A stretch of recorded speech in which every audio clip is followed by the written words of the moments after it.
You are looking at the Pangolin Voyager.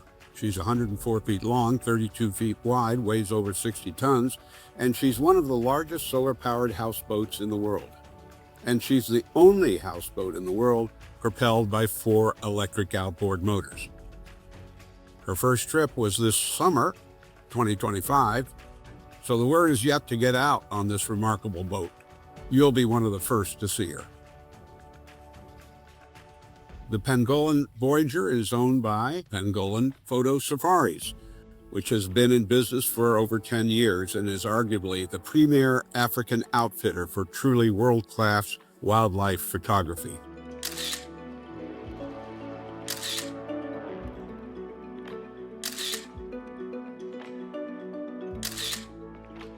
This 100% solar-powered vessel is located in Africa, between Botswana and Namibia, which is one of the richest areas in Africa when it comes to close-up viewing of game. She plies the 63-mile-long Chobe River, which joins the Zambezi River before flowing over the mile-wide Victoria Falls. We haven't tested many pontoon boats over the years, but today we're going to test one, and it's probably the biggest one we'll ever be on. She's 104 feet long, and she's powered by the sun, and her motors are all electric outboard motors. For BoatTEST.com, I'm Jeff Hammond reporting in Namibia. The luxury houseboat is the mothership and the home base for an 8-passenger photo boat that takes guests up and down the river for some of the most exciting photography in Africa. The Pangolin Voyager houseboat is propelled by 4 rad 40-kilowatt electric motors, and the 8-passenger photo boat is powered by a single, identical 40-kilowatt rad motor. All guests are supplied with state-of-the-art Canon cameras with a telephoto lens. The energy for the motors comes from 80 solar panels, adding up to 2,152 square feet that produce from 20 to 30 kilowatts per hour, depending on the time of the year, time of the day, and other conditions. All of this was created by the company's co-owner, Gut Swanepoel, an internationally known photographer, along with his business partner, Toby German, a London businessman, in 2015. The two have built what is arguably the best photographic safari business in Africa. Home base for the company is the 14-room Pangolin Chobe Hotel in Kasane, Botswana. It is a welcoming place with soaring cathedral ceilings, a fire pit for camaraderie at night, and a view of the Chobe River. From the hotel, guests can mount daily land trips into the bush to capture images of a wide array of animals. Given how close photographers can get to the animals, it is little wonder that the Pangolin Hotel and Photo Safaris has won several international travel awards. My name is Guts. My company, or our company, what we represent tonight is Pangolin Chobe Hotel. We want to keep this up, we want to keep the standard, and we hope to see you next year again, representing our beautiful country, Botswana, again. Chobe is just one of those very, very special places. I know the word special is overused, but there's not a lot of places in Africa where you can do game drives and boat cruises and have animals so relaxed. Half our animals here, I think, sometimes are on Prozac. They are so calm, so relaxed. They've never associated a boat with any danger or a boat has never been a threat. The vessel is a Tritoon that was custom designed by Guts to be an oasis of luxury moving along the Chobe River, as well as a nocturnal refueling station for the 30-foot photo boat.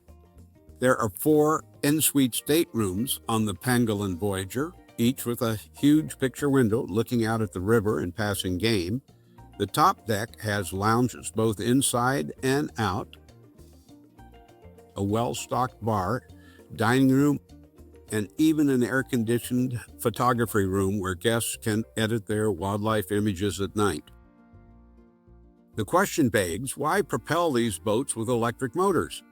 We asked Guts, and he said when operating a luxury houseboat and photo boat in the African bush, the last thing a business owner needs is downtime due to maintenance problems. A 4-stroke, 50-horsepower gasoline outboard engine can have over 1,000 named parts, over 200 in the power head alone, more than 100 in the ignition system, and 150 in the fuel and intake system, and so on. Any one of these parts can put the outboard engine out of service and a tour company out of business. Ordering outboard engine parts from the bush and having Amazon Prime deliver them the next day is not an option. The Voyager's home base on the Namibian side of the river is over 1,100 miles from the busy shipping port of Durban, South Africa, and 736 miles from the nearest international airport, Johannesburg.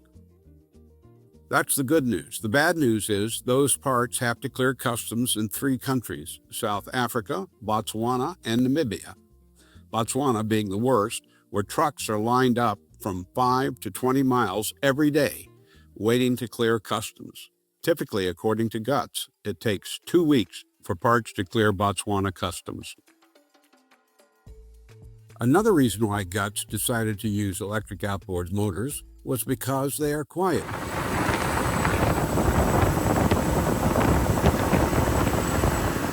One need only hear the racket created by a single outboard-powered boat running down the river at 4,000 RPM to understand how disturbing it is to the game.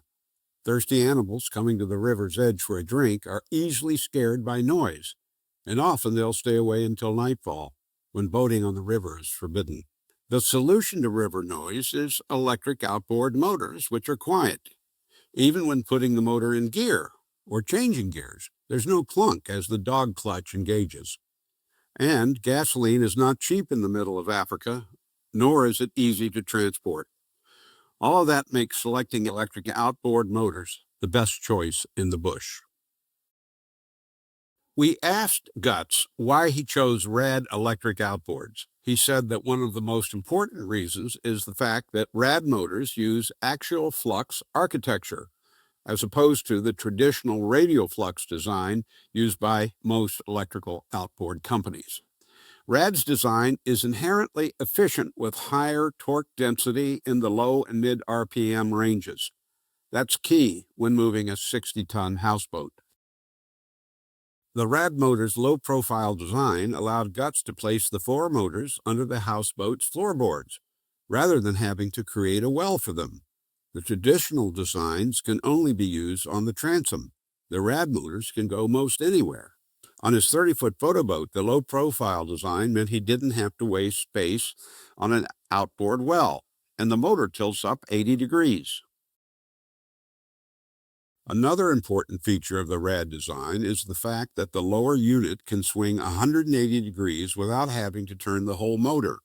This means both houseboat and photo boat have the ultimate in maneuverability. It's the only outboard motor made in the world that we know of, either electric or gas-powered, that can do that. On the Chobe River, that means the Pangolin Photo Boat can point into the beach where the animals are, then turn on its axis 90 degrees to give all 8 of the photographers an equal and clear vantage point to the game.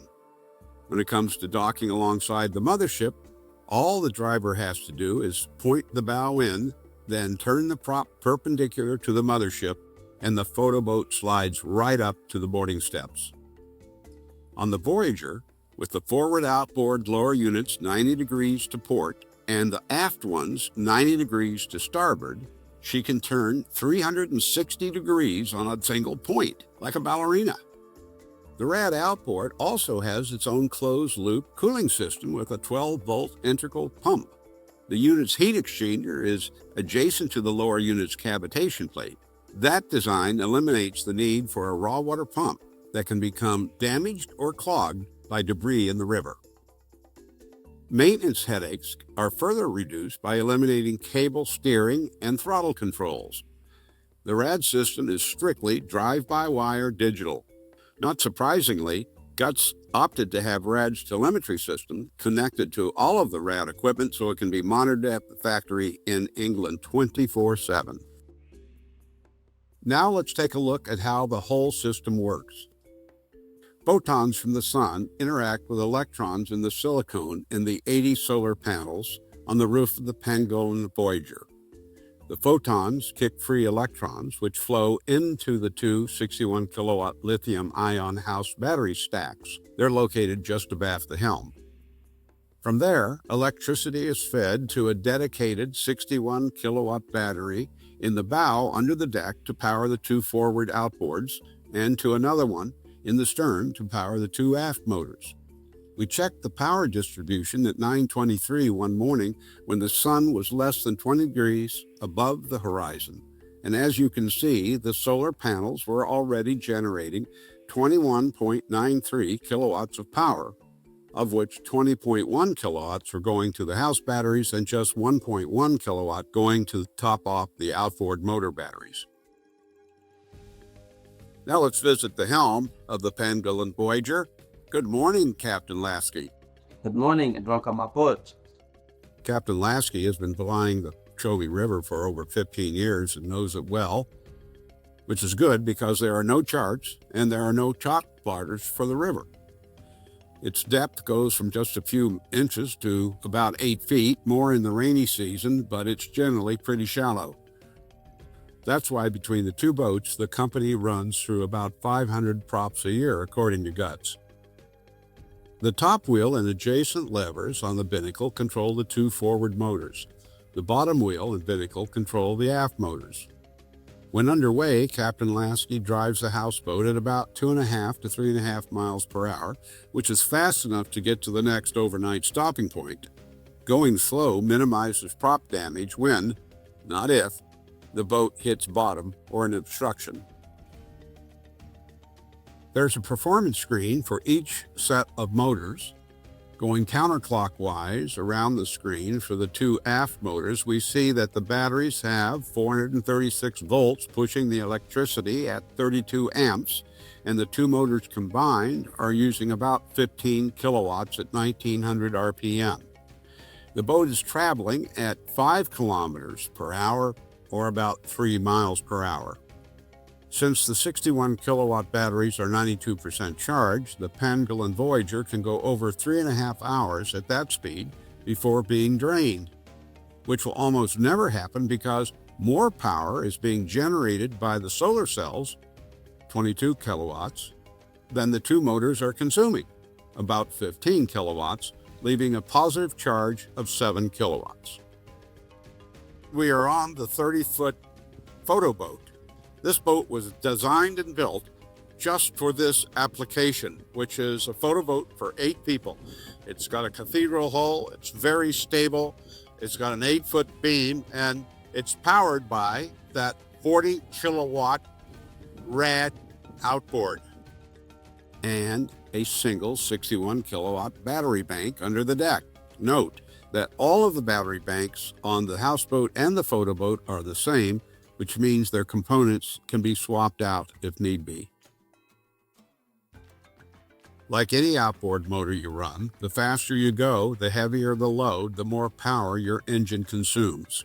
Depending on what prop geometry is used, with a 90% battery charge at 16 miles per hour, burning 40 kilowatts per hour, the photo boat can travel almost 22 miles. At 10 miles per hour, burning 22.5 kilowatts per hour, the vessel can travel for 2 hours, 45 minutes and cover nearly 25 miles. And at 6 miles per hour, the boat burns just 5 kilowatts per hour, giving her a 65 statute mile range with a 10% energy reserve. We couldn't end this look at the extraordinary Pangolin Photo Safari boats without a few words about the pangolin itself and why Guts has used that creature's name for his business. Pangolins is a highly endangered species, and I know there's a lot of love being given to rhinos, and rightfully so. Rhinos are also very highly endangered, but I don't think pangolins getting the amount of love they should get and the amount of attention they should get. Pangolins are even more endangered than rhino. There's so little known about them.